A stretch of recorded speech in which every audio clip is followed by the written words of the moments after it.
See, then we own our divine nature. We don't separate it. Because this is what we must do.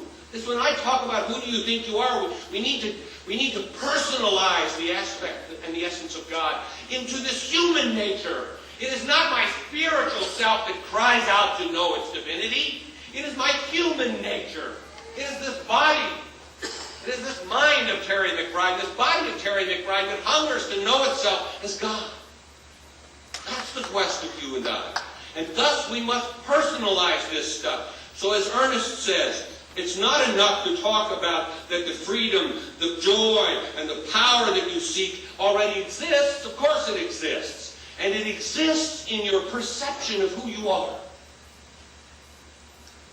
The power, the beauty, the essence of God exists in your perception with who you think you are. Hence, it is not enough to say, this is from Ernest, it is not enough to say that God is free, which is of course true. We must make this freedom, this joy, this power personal. We must accept that it is us. So we begin to say the freedom of God is my freedom. The power of God is my power. The mind of God is my mind. The strength of God is my strength. The joy of God is my joy. And when we own this, when we feel that way within us, we don't just move out into our lives with faith in God. Get this. We move out into life with the faith of God. And when you move out into the life with the faith of God, you get to use these glorious tools.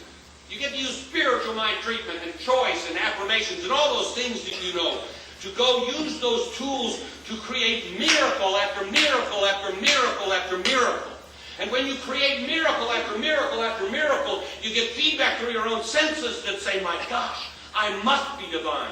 I mean, who else must I be that I could be 2 million to 1 odds and have a perfectly healthy body? Who else must I be to be able to, instead of being terrified in front of a group, to be inspired?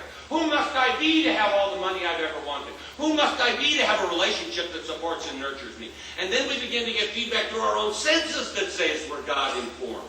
And from that, we begin to experience the ultimate promise that Jesus talked about, that Ernest Holmes talks about, and that is that this is a glorious time where the kingdom of God is within you, and it's time to have heaven on earth.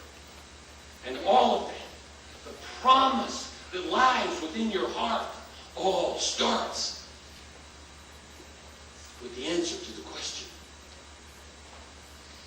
who do you think you are?